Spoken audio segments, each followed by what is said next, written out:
texto da nossa mensagem de hoje está registrado no Evangelho de Lucas, capítulo 24, do primeiro versículo até o versículo 12. Vou convidar você para que abra aí na sua casa a sua Bíblia ou o seu aplicativo para lermos esse texto e meditarmos nele. Diz assim a palavra de Deus, Lucas 24, do primeiro versículo até o versículo 12. Mas no primeiro dia da semana, alta madrugada, foram elas ao túmulo, levando os aromas que haviam preparado, e encontraram a pedra removida do sepulcro. Mas ao entrarem, não acharam o corpo do Senhor Jesus.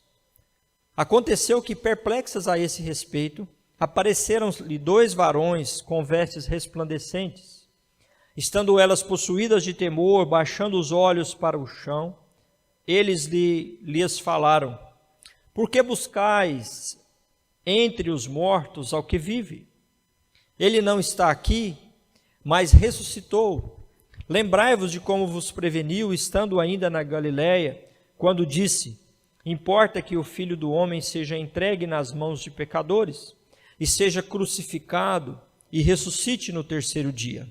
Então se lembraram das suas palavras. E voltando do túmulo, anunciaram todas essas coisas aos 11 e a todos os mais que com eles estavam. Eram Maria Madalena, Joana e Maria, mãe de Tiago. Também as demais que estavam com eles confirmaram essas coisas aos apóstolos. Tais palavras lhes pareceram como delírio e não acreditaram nelas. Pedro, porém, levantando-se, correu ao sepulcro e, abaixando-se, nada mais viu, senão os lençóis de linho, e retirou-se para casa, maravilhado do que havia acontecido. É muito bom lembrarmos e pensarmos na ressurreição de Jesus, e nós vamos pensar nesse texto e nesse fato histórico, lembrando que a ressurreição é um fato renovador da fé cristã. Nesse texto que nós lemos, nós vemos que os discípulos e aqueles que acompanhavam o Senhor Jesus estavam tristes e desanimados em um momento crucial da história das suas vidas, porque Jesus havia morrido e eles haviam, antes disso, depositado nele toda a sua esperança de algumas mudanças na sua situação histórica, na sua situação política. Então eles estavam sem esperança, desanimados. O sentimento dos discípulos a caminho de Emaús, que é um texto relatado logo após esse que nós lemos, mostra isso, pois no versículo 21 eles dizem: ora, nós esperávamos que fosse ele quem havia de redimir a Israel, mas agora já foram 3 dias e nada disso que eles esperavam aconteceu. Esse sentimento dos discípulos é um sentimento de todos que tinham a sua esperança depositada em Jesus. E esse período que eles estão vivenciando e que nós lembramos esses dias entre a paixão e a Páscoa, é um momento que evidencia e fica muito claro essa desesperança, pois não sabiam eles o que deveria acontecer. Na verdade, sabiam ou já deveriam saber, mas eles não se lembravam daquilo que Jesus havia dito. Mas esse sentimento de falta de esperança é um sentimento que tem sido também presente na vida de muitas pessoas. Um sentimento de morte como que rondando o ambiente, era nesse contexto e nesse sentimento que os discípulos e as pessoas que acompanhavam o Senhor Jesus estavam. E em um nível espiritual, mais claro e direto, é também esse sentimento e expressão de muitas pessoas que vivem distantes de Jesus, distantes das suas bênçãos espirituais e que, portanto, não recebem dele aquilo que podem, que traz alegria e esperança. No texto que nós lemos, há uma nota importante e interessante. Observe que o texto diz que as mulheres, ao se dirigirem ao túmulo, elas não foram lá para ver se Jesus havia ressuscitado, mas elas foram levando os aromas que haviam preparado para o corpo de alguém morto. Mas elas foram surpreendidas com essa notícia que Jesus havia ressuscitado. como lemos no texto.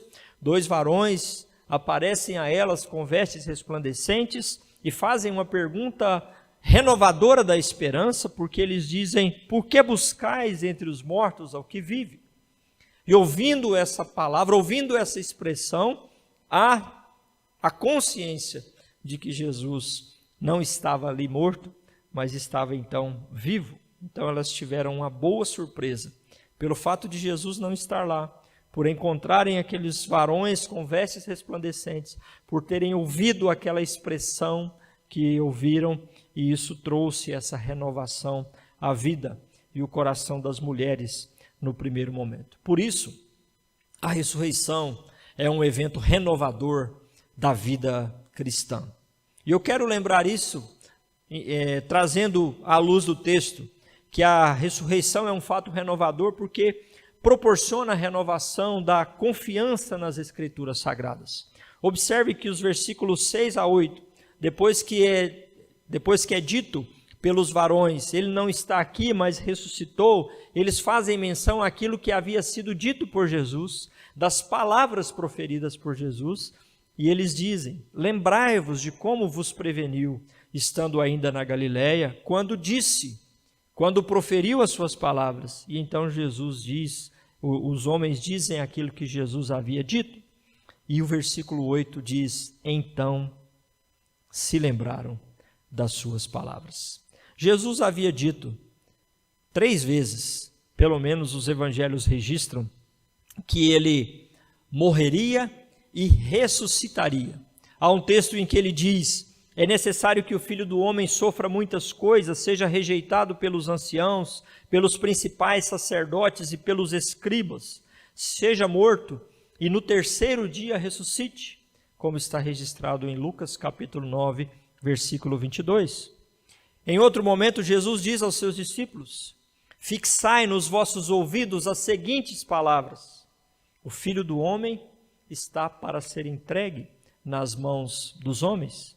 E em outro momento, Jesus diz aos seus discípulos: eis que subimos para Jerusalém e vai se cumprir ali tudo quanto está escrito por intermédio dos profetas no tocante ao Filho do Homem, pois será entregue aos gentios, escarnecido, ultrajado, cuspido, e depois de o açoitarem, tirar-lhe-ão a vida, mas ao terceiro dia ressuscitará, como está registrado em Lucas 18, 31 a 33.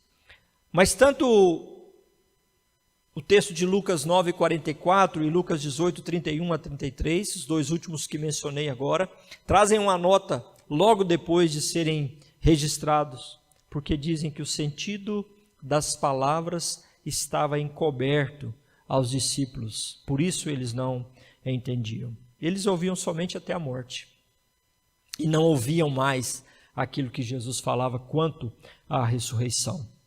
E é muito interessante e às vezes triste e preocupante como em muitos contextos da vida a ideia da morte se instaura de uma forma tal que parece que nada mais há depois dela, nada mais existe, como quando os discípulos ouviram e parece que o momento de ouvir da morte parava tudo aquilo que poderia vir depois. Isso acontecia com eles. Mas é interessante observar no texto que mesmo tendo Jesus falado, ou mesmo se ele não tivesse falado, eles deveriam já pensar nessa possibilidade ou na realidade da ressurreição, porque no versículo 31 de Lucas 18, ele diz que iria se cumprir na vida dele tudo aquilo que estava escrito por intermédio dos profetas. Então o Antigo Testamento já anunciara da ressurreição de Jesus, e os discípulos estavam também desatentos a essa realidade da palavra veterotestamentária, por isso não pensavam nessa possibilidade, mesmo quando Jesus dizia isso a eles. Mas é muito bom sabermos e lembrarmos que a ressurreição faz com que as Escrituras Sagradas tenham sentido para as nossas vidas, tenham sentido e deem sentido às nossas vidas. E eu aqui amplio e aplico tudo o que as Escrituras dizem e afirmam, não somente a ressurreição, mas a ressurreição vai ser base para tantas outras coisas que nós olhamos e cremos e vemos na palavra de Deus. Mas nós somos, por essa realidade da ressurreição, possibilitados a compreender, a entender e a confiarmos naquilo que as Sagradas Escrituras nos dizem. Nós lemos em Efésios, tanto ao falar das bênçãos celestiais em Cristo, como da possibilidade de conhecermos mais profundamente a Deus em um relacionamento, que essas possibilidades estão possíveis, baseadas no poder que Ele exerceu em Cristo ao ressuscitá-lo de entre os mortos, como está registrado em Efésios capítulo 1, versículos 19 e 20. É por isso que, depois que Jesus ressuscita, e eu mencionei o texto dele caminhando com os discípulos a caminho de Emaús, no versículo 24, quando eles se lembram do momento que Jesus falava com eles, eles dizem: de fato, alguns dos nossos foram ao sepulcro e verificaram a exatidão do que disseram as mulheres, mas não viram. E ele disse a eles: ó nécios e tardos do coração, para crer tudo o que os profetas disseram. Já estava registrado, e eles agora vão lembrar disso, e vão falar, lembrando desse momento que ouviam as palavras de Jesus. Porventura não nos ardia o coração, quando ele nos expunha as Escrituras ao andarmos pelo caminho? É o Jesus vivo que faz o nosso coração arder, ao olharmos e entendermos a sua palavra. A palavra de Deus é viva e nós podemos confiar nela. O nosso coração deve arder quando nós olhamos e recebemos e nos apropriamos pela fé dessa palavra que Deus nos dá. E a ressurreição possibilita isso. A ressurreição nos faz sentir a palavra, nos faz amar a palavra, nos faz crer na palavra, nos faz entender o poder de Deus que foi manifestado ao ressuscitar Cristo, e nos faz crer que para Deus não há impossíveis. A morte não é a última palavra, não foi a última palavra para Jesus. E o poder de Deus foi manifestado, e nós podemos crer naquilo que é dito pela palavra de Deus e na palavra de Deus. O apóstolo Paulo, quando fala sobre isso, ele diz: se Cristo não ressuscitou, é vã a vossa pregação e vã a vossa fé. Em 1 Coríntios 15, 14. E esse é o momento oportuno para suplicarmos ao Espírito Santo de Deus a sua ação no nosso coração, trazendo avidez, confiança, desejo ardente de estarmos recebendo da palavra de Deus. Que o nosso coração queime, que a nossa alma se inflame pela palavra de Deus. Que nós não consigamos ficar distanciados dessa palavra das Escrituras, mas nos apeguemos a ela com firmeza, como ela mesma diz que devemos fazer. É Deus nos falando, é Deus nos ensinando, é Deus nos guiando, é Ele que manifestou o seu poder na ressurreição de Jesus. E tantos outros contextos, tantos outros momentos, é Ele falando conosco, é Ele se dirigindo a nós. Aquele que criou o mundo por sua palavra, aquele que ressuscitou a Jesus, manifestando o seu poder, está falando conosco. Que os nossos corações e as nossas mentes estejam sendo possibilitados pelo Espírito para acontecer conosco o que aconteceu com aquelas mulheres. Então se lembraram das suas palavras. E isso é possível porque a ressurreição é um fato renovador da fé cristã. Lembrarmos da ressurreição e da manifestação do poder de Deus em Cristo ressuscitando proporciona essa renovação da confiança nas Sagradas Escrituras, mas também proporciona a renovação da fé e da esperança na vida futura. As Escrituras falam de convicção, de fatos que se não veem, a Bíblia diz assim em Hebreus capítulo 11, versículo 1. Ora, a fé é a certeza das coisas que se esperam e a convicção de fatos que se não veem. E essa é uma grande bênção da ressurreição. A convicção que nós temos, a confiança que temos daquilo que a própria palavra, como falei há pouco, nos faz entender em relação àquilo que há de acontecer. Nós cremos nisso, porque a palavra de Deus nos diz. Nós cremos que Jesus ressuscitou porque a palavra de Deus nos afirma e nós podemos confiar nela. A nossa fé é uma fé viva, em um Deus vivo, em um Deus que age. E a nossa fé deve ser sempre assim, uma fé viva e dinâmica. E quando nós cremos e temos a nossa fé, nós entendemos e cremos que algo vai acontecer, mesmo que aquilo pareça muitas vezes impossível. E esse é um questionamento que muitos fazem em relação à ressurreição. Alguns não creem que quando o Senhor voltar, Ele ressuscitará. Não creem que Jesus ressuscitou. E quando nós olhamos para a palavra de Deus, nós vemos que quando a palavra de Deus fala que Jesus ressuscitou, nós podemos crer. E isso dá sentido, então, e traz renovação à nossa fé e à nossa esperança. Nós temos necessidade de fé. Nós precisamos crer. A palavra de Deus diz que sem fé é impossível agradar a Deus. Não há como agradar a Deus sem confiarmos nele. Sem fé não há vida cristã. Sem fé não há relacionamento com Deus. Sem fé não há fundamento para a vida cristã. Por isso, a ressurreição é tão importante ser lembrada, porque ela dá sentido, ela traz sentido à vida cristã como um fato fundamental. E a fé e a esperança se relacionam. Nós cremos, ao crermos sabemos aquilo que acontecerá e nós esperamos, ou seja, aguardamos aquilo que nós estamos crendo. Ainda não se deu, a nossa esperança certa é que se dará, porque nós assim cremos naquilo que a palavra diz. Em relação a Jesus, é muito interessante pensarmos, isso nos ajuda a entender essa questão da esperança. Havia uma esperança, havia uma expectativa de que Jesus viesse e restaurasse o reino a Israel. Eles sabiam que isso ia acontecer. Não sabiam como seria, não sabiam quando seria e não sabiam exatamente quem seria a pessoa que traria essa renovação, essa restauração do reino a Israel. Quando Jesus foi levado ao templo na sua infância, o Evangelho de Lucas narra que havia em Jerusalém um homem chamado Simeão, homem este justo e piedoso que esperava a consolação de Israel. E o Espírito Santo estava sobre ele. Isso está registrado em Lucas capítulo 2, versículo 25. E olhando para a vida de Simeão, aquilo que a palavra de Deus diz em relação a ele, isso era presente em toda a nação, em muitas pessoas da nação.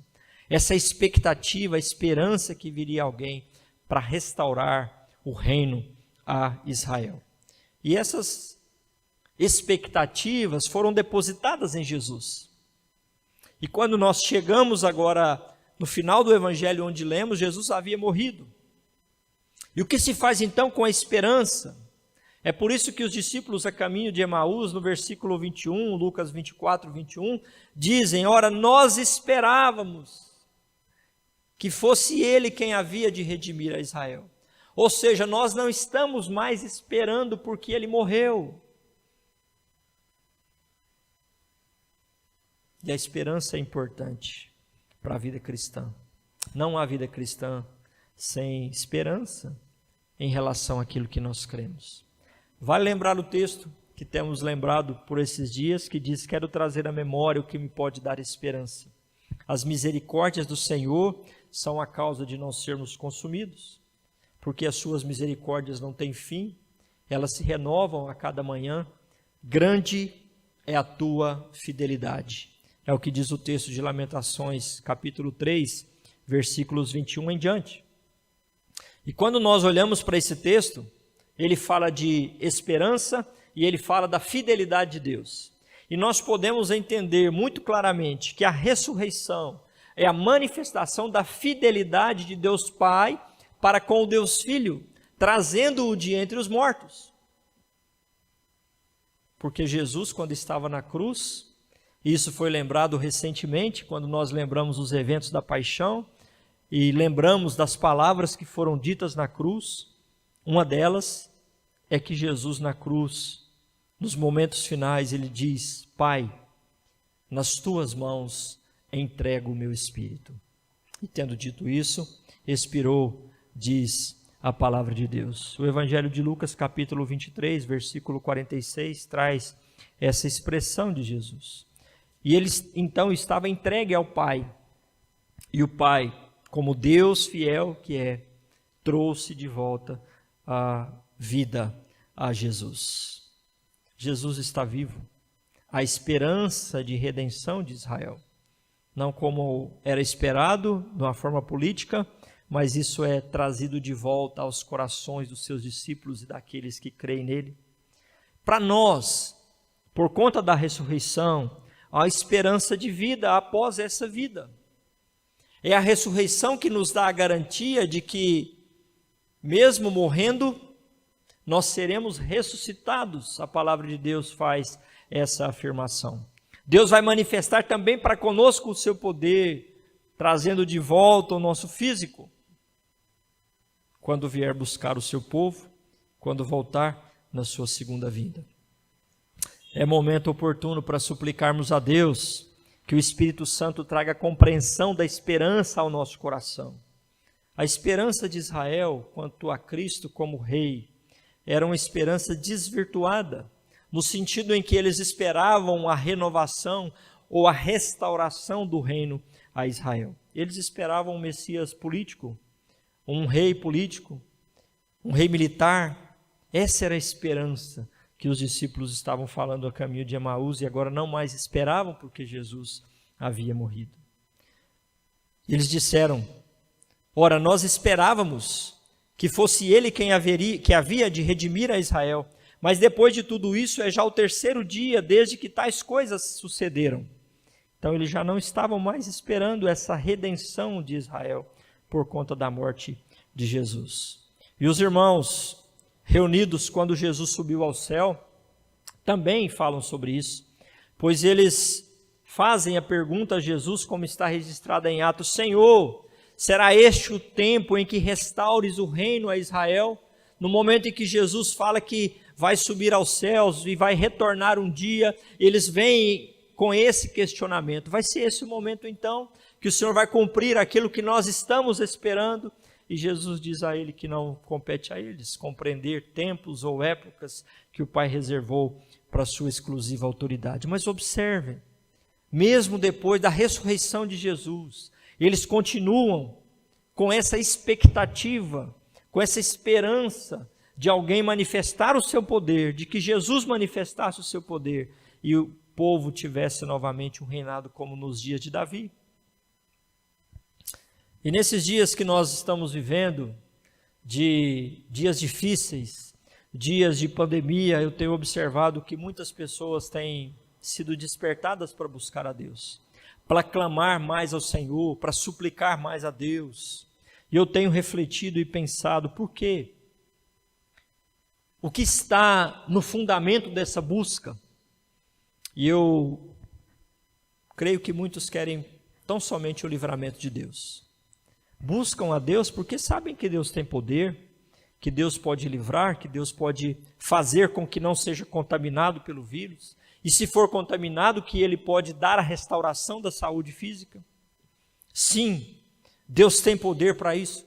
A ressurreição, inclusive, é a manifestação do poder de Deus, mostrando que toda e qualquer circunstância menor que a morte, até porque a própria morte foi vencida, pode ser vencida por Deus. Mas é por isso que se deve buscar, tão somente por isso.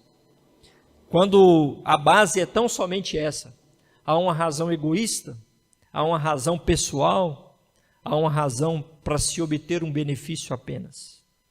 E isso vai demonstrar, evidenciar talvez um apego a essa vida e não um amor ao Senhor, que deve ser evidente quando nós pensamos em Deus e nos dirigimos a Ele. Então, se essa busca é apenas para livramento, ela vai mostrar que o nosso coração está desvirtuado, talvez, como estava do povo de Israel no Antigo Testamento e nos dias de Jesus e até a própria ressurreição de Jesus. O apóstolo Paulo, quando profere o tratado bíblico sobre a ressurreição, ele disse: a nossa esperança em Cristo se limita apenas a esta vida. Somos os mais infelizes de todos os homens. Por isso, meu irmão, minha irmã, meu amigo, minha amiga, você deve buscar ao Senhor. Não só por aquilo que Ele pode te dar para essa vida, mas principalmente porque nós podemos ter a nossa fé e a nossa esperança renovada no Senhor para além dessa vida, para a vida futura. A nossa vida não termina com a morte, ela continua. Como disse um autor cristão, para muitos a morte é o fim, mas para aqueles que reconhecem Jesus como Senhor e Salvador, a morte é uma volta ao lar, um retorno a encontrar-se com o Criador. E isso deve estar presente no nosso coração. Essa deve ser uma esperança viva de que, independente daquilo que acontece nessa vida, o dia que partir daqui, tendo uma vida curta ou longa, eu vou estar com Deus. E é importante entender isso. Por isso eu chamo você, que talvez ainda não reconheceu Jesus como Senhor e Salvador, a pensar nisso e a buscar a Deus, não somente por um benefício que você pode ter, mas para o benefício maior, que é a vida eterna que nos é dada em Jesus. A palavra de Deus diz que por conta do pecado, todo ser humano está destinado à perdição. E sendo destinado à perdição, morrendo sem Cristo, cada um de nós passará a eternidade distante de Deus. Mas quando Jesus veio ao mundo para morrer na cruz, como foi bem lembrado esses dias, Ele fez isso para pagar o preço pelo nosso pecado. Nós não podíamos fazer isso. Nós não tínhamos condições para isso, porque era necessário que fosse alguém perfeito, alguém sem pecado. Por isso, Deus Pai enviou o seu Filho para se entregar por nós na cruz, para que nós pudéssemos ser abençoados com essa vida eterna, com essa vida com Deus aqui e que continuará na vida futura. E a nossa esperança, então, não é apenas para essa vida. A nossa fé e a esperança estão postas em Deus, para essa vida e também para a vida futura.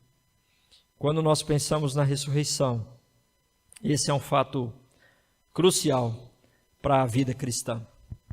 Porque quando nós pensamos e lembramos da ressurreição, nós podemos ver que aquilo que Deus fala se cumpre. E nosso coração pode ser renovado pela nossa confiança na palavra de Deus. Mas também nós somos renovados na nossa fé e esperança em relação à vida futura, lembrando que a vida não termina aqui e a nossa esperança em Cristo está para além desta vida. Não esteja entre aqueles que ficam entre os mais infelizes da vida, mas crê em Cristo, reconheça Jesus como Senhor e Salvador. E eu quero convidar todos para vivermos aquilo que a palavra nos ensina. Primeiramente, buscando, pela ação do Espírito, considerar com desejo ardente as verdades da Escritura no coração e na vida a cada dia. Nós precisamos disso. Precisamos nos apegar cada vez mais às palavras, à verdade da Escritura para o nosso coração e para a nossa vida. Precisamos de Deus falando conosco. Precisamos ser alimentados por essa palavra que nos renova a cada dia. Mas eu convido também para vivermos a palavra avaliando com o nosso coração sincero a razão e o direcionamento da esperança presente no nosso coração. Qual é a razão da sua esperança e da sua fé? Qual é o direcionamento? Qual é a motivação para a sua busca a Deus? O meu desejo é que seja um amor a Ele, primeiramente. O desejo de honrar a Ele. E certamente, consequentemente, sermos abençoados com tudo aquilo que Ele tem para nós. A tudo aquilo que Ele tem reservado a nós. E as bênçãos que Ele tem para nós são muitas. Temos lembrado que a ressurreição traz a nós a certeza da nossa ressurreição. E quando nós temos essa fé e esperança, nós estamos direcionados, devidamente direcionados no nosso relacionamento com Deus. Que Deus abençoe a sua vida, Deus abençoe a sua casa, nesse dia de lembrarmos da ressurreição de Jesus como um fato fundamental para a nossa vida, para a vida cristã, que essa verdade esteja presente no seu coração, trazendo renovo, trazendo esperança, trazendo vida que nos é dada através da ressurreição de Jesus. Deus te abençoe, em nome de Jesus.